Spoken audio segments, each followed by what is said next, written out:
భారత్ మాతా key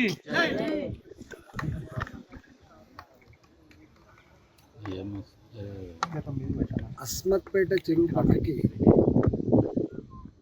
140 మంది 125 మంది ఇక్కడ అల్వాల్ చెరువు దగ్గర దాదాపు 120 మందికి కడుబీదరికంలో ఉన్న 60 గజాలు 70 గజాలలో 40-45 ఏళ్ళుగా ఈ మార్కెట్లలో పనిచేసి మున్సిపాలిటీలో పనిచేసి ఇళ్ళల్లో పనిచేసి కొనుక్కున్న భూములు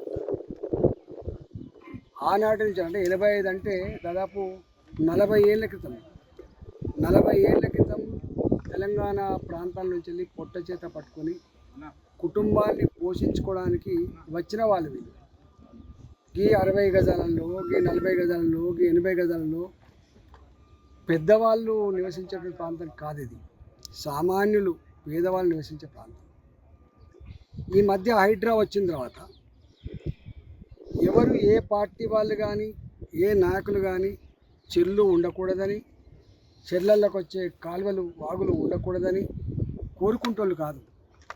చెర్లు ఉండాలని, చెర్లల్లో నీళ్లు మంచిగా ఉండాలని, మంచి భూగర్భ జలాలు ఉండాలని, మంచి ఎకలాజికల్ బ్యాలెన్స్ ఉండాలని కోరుకుంటోళ్ళు. కానీ ఇక్కడ ఈ రేవంత్ రెడ్డి గారు ఇవాళే రాష్ట్రం ఏర్పడ్డట్టుగా, ఇవాళే వారే ముఖ్యమంత్రి మొట్టమొదటి అయినట్టుగా వారు చేస్తున్న ప్రకటన చూస్తూ ఉంటే ఇలా బాధ అనిపిస్తూ ఉంది. 1956 1956 నుంచి వెళ్ళి ఇవాటి వరకు అనేక ముఖ్యమంత్రులు వచ్చిపోయింది. ఈ రాష్ట్రంలో 70 సంవత్సరాల కాలం పాటు దాదాపు 17 సంవత్సరాలు తెలుగుదేశం పార్టీ పాలించింది. 10 సంవత్సరాల కాలం పాటు టీఆర్ఎస్ పార్టీ పాలించింది. 9.5 సంవత్సరాలు టీఆర్ఎస్ పార్టీ పాలించింది. అంటే వాళ్ళు ఒక 16-17 సంవత్సరాలు, వీళ్ళు ఒక 9.5 సంవత్సరాలు తీసేస్తే 40-44 సంవత్సరాల కాలం పాటు ఈ రాష్ట్రాన్ని పాలించిన పార్టీ కాంగ్రెస్ పార్టీ. ఇవాళ అంతకుముందున్న ముఖ్యమంత్రులు, అంతకుముందు ఉన్నటువంటి అధికారులు ఇవన్నిటి మీద రిపోర్ట్ తీసుకొచ్చి పేదల ఇళ్లకు విఘాతం కలగని పద్ధతులలో చెరువులకు కట్టలు పోసి చెరువులకు సంబంధించినటువంటి నీళ్ళన్నీ కూడా బయటికి వెళ్ళిపోయే మార్గాలు వెతికిన తర్వాత ఇవాళ వచ్చి ఏదో ఇన్కన్వెన్షన్ కూలగొడుతున్నా అని చెప్పి సోషల్ మీడియాలో పెట్టించుకొని పేరు తెచ్చుకొని ప్రయత్నం చేస్తున్నారు. కానీ చాలామంది తెలియని అంశం ఏంటంటే కొట్టేదో ఒకటో రెండో పెద్దోళ్ళే కానీ నోటీసులు ఇచ్చి 100 మందికి నోటీసులు ఇచ్చింది మాత్రం పేదవాళ్ళకు. ఈ నోటీసులు వచ్చిన తర్వాత పేదవాళ్లకు కంటి మీద కునుకు లేదు. వాళ్ళు కార్పొరేట్ దగ్గర పోతారు, వాళ్ళు ఎమ్మెల్యే గారి దగ్గర పోతారు, వాళ్ళు ఎంపీ గారి దగ్గర పోతారు.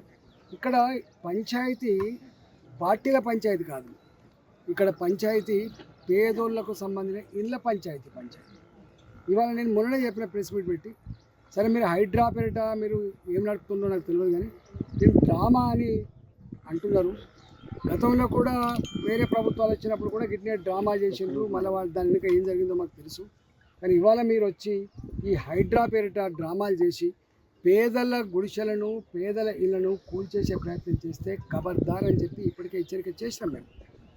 ఇవాళ ఇంత జరిగినప్పటికి కూడా స్వయంగా ముఖ్యమంత్రి గారు మాట్లాడతారు, స్వయంగా హైడ్రా చైర్మన్ గారు ఒక ఎండి గారు మాట్లాడతారు, మేము పేదల ఇళ్లకు పోతలేము, పేదల జోలికి పోతలేము, పేదలకు సంబంధించిన ఒక గుడిసె కూడా పీకేస్తలేమని చెప్తారు.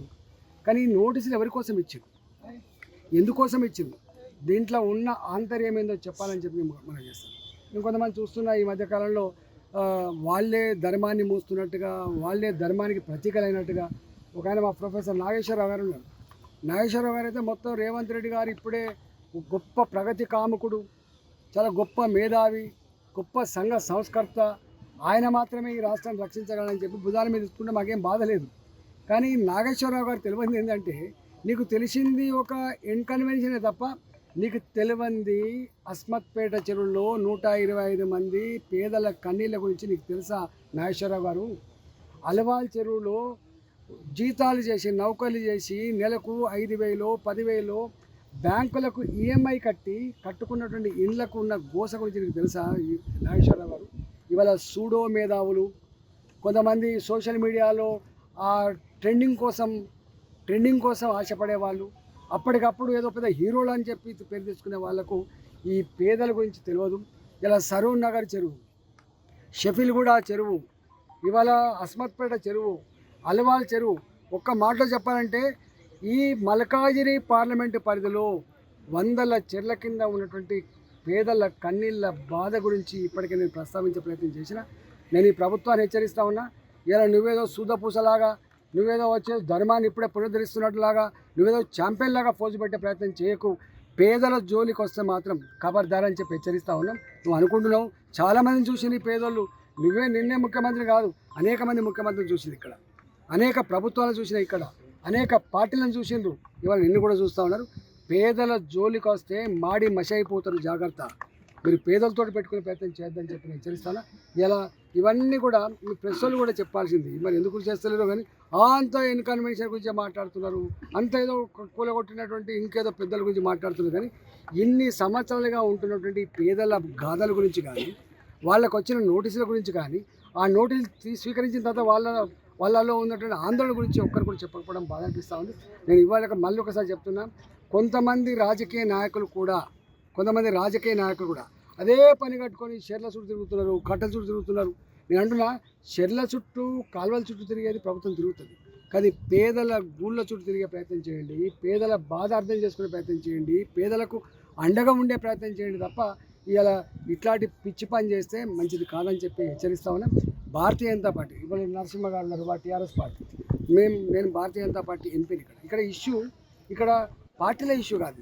ఆయన 15 సంవత్సరాలు ఇక్కడ ఉంటున్నారు. వారు అడిగిన ఒక ప్రశ్న, కబ్జాల గురించి, మేము చెప్పినాం, కబ్జాల గురించి ఆనాడే కనుక పట్టించుకొని ఉంటే ఇలా ఎన్కన్వెన్షన్కి బాధ్యులు ఎవరండి? ఎన్కన్వెన్షన్ పర్మిషన్ వచ్చిన నాడు రోషయ్య గారి ప్రభుత్వం ఉన్నది, కాంగ్రెస్ పార్టీ ప్రభుత్వం ఉన్నది. ఇలా ఆనాడు కలెక్టర్ లేడా అక్కడ, ఆనాడు జిహెచ్ఎంసీ లేదా అక్కడ, ఆనాడు కట్టుకుంటున్నప్పుడు నీ ప్లానింగ్ డిపార్ట్మెంట్ ఏం చేస్తున్నట్టు, ఆనాడు నీ ముఖ్యమంత్రి ఏం చేసినట్టు, ఇవాళ కూలగొడితే ఆహా ఓ అంటున్నారు. ఆనాడు ఇచ్చింది నీ పార్టీ కదా, ఆనాడు ఇచ్చింది నీ ముఖ్యమంత్రి కదా. ఇవాళ ఇట్లాంటి అనేకం ఉన్నాయి. కాబట్టి నేను అంటున్నా,